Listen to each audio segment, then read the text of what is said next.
जय श्री कृष्णा। राधे राधे दोस्तों, आप सभी को कार्तिक मास की बहुत बहुत शुभकामनाएं। भगवान आप सभी के व्रत नियम पूर्ण करने में आप सभी की सहायता करें।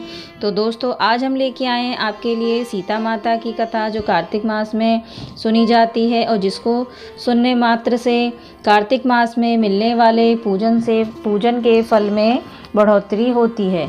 तो चलिए शुरू करते हैं। सबसे पहले बोलिए सीता मैया की जय। अगर यह कथा आप सुबह या शाम तुलसी पूजन के समय सुनेंगे तो इसके आपको अद्वितीय लाभ होंगे। तो दोस्तों, यदि अभी तक आपने हमारे चैनल को सब्सक्राइब नहीं किया है तो प्लीज़ हमारे चैनल को सब्सक्राइब करें और हमें सपोर्ट करें।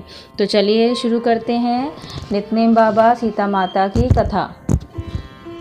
राम आए लक्ष्मण आए, देश के पुजारी आए, नीता नेम का नेम लाए। आओ राम बैठो राम, माखन मिश्री खाओ राम, दूध बताशा पियो राम, सूत के पलका बैठो राम, शाल दुशाला ओढ़ो राम, राम सवारे सबके काम, खाली घर भंडार भरेंगे, सबके बेड़ा पार करेंगे।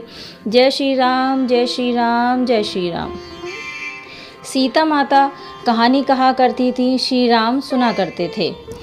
एक दिन भगवान राम को किसी काम से बाहर जाना पड़ा। सीता मैया कहने लगी कि भगवान, मेरा तो 12 वर्ष का नीता नेम है, मैं अपनी कहानी किसे सुनाऊंगी। भगवान बोले, ऐसा करो, कुएं की पाल पर जाकर बैठ जाओ, औरतें पानी भरने आएंगी, तेरी कहानी सुन लेंगी। बोली, अच्छा ठीक है। सीता माता कुएं पर जाकर बैठ गईं। एक बहू आई, रेशम जरी की साड़ी पहन रखी थी और सोने का घड़ा ले रखा था। सीता मैया बोली, बहन मेरा 12 वर्ष का नीता नेम सुन ले। बहू बोली, मैं तेरा 12 वर्ष का नीता नेम सुनूंगी तो मुझे देर हो जाएगी, घर में सास लड़ेगी। कहानी नहीं सुनी और वह चली गई। घर आई तो रेशम जरी की साड़ी फट गई, सोने का घड़ा मिट्टी का हो गया। सासू बोली, बहू किसका दोष सिर ले आई। बहू बोली, सासू जी दोष क्या, कुएं पर एक औरत बैठी थी, कह रही थी मेरी कहानी सुन ले, मैंने नहीं सुनी तो ऐसा हो गया। अगले दिन सास वही साड़ी पहन कर गई, वही घड़ा लेकर गई। सीता माता बैठी पाई, मेरी कहानी सुन ले बहन। सास बोली, कहानी एक बार छोड़ 4 बार सुनूंगी। खाली घर भंडार बढ़ेंगे, सबका बेड़ा पार करेंगे। जय श्री राम जय श्री राम। वह बोली, बहन कहानी तो बहुत अच्छी लगी। घर गई, रेशम जरी की साड़ी हो गई, सोने का घड़ा हो गया। बहू कहने लगी, सासू जी तुम कैसे कर लाई। बहू तू दोष लगा लाई थी, मैं दोष उतार आई। ऐसी वो कौन थी। बहू बोली, सास बोली, वो सीता माता थी, पुराने से नया कर देती हैं, खाली घर भंडार कर देती हैं, लक्ष्मी जी का वास कर देती हैं और जो कुछ इच्छा हो उसे पूरी कर देती हैं। अच्छा सासू जी, ऐसी कहानी मुझे भी सुना दो। तो ले भाई तू भी सुन ले। फिर से कहना, राम आए लक्ष्मण आए, देश के पुजारी आए। बहू कहने लगी, सासू जी कहानी तो बहुत अच्छी है। सासू बोली, रोज कह लिया करेंगे, क्या है। जब सासू माँ नहाती, पूजा पाठ करती, सास बहू दोनों, और नीता नेम सीता माता की कहानी कहती। एक दिन उनकी पड़ोसन आई, बहन जरा आँच दे दे। वह कहने लगी, अभी हमने आँच नहीं जलाई है। वह बोली, तुम 4 बजे से उठकर करती क्या हो। वो बोली, हम नहाए धोए पूजा पाठ करी और सीता माता की कहानी कहते हैं।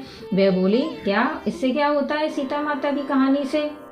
बहू बोली, सीता माता की कहानी कहने से अटूट भंडार भरते हैं, सारे कार्य सिद्ध हो जाते हैं। पड़ोसन बोली, बहन ऐसी कहानी तो मुझे भी सुना दे। वह बोली, ले भाई तू भी सुन ले। फिर वही कहना है, राम आए लक्ष्मण आए, देश के पुजारी आए। पड़ोसन कहने लगी, बहन कहानी तो मुझे बहुत अच्छी लगी।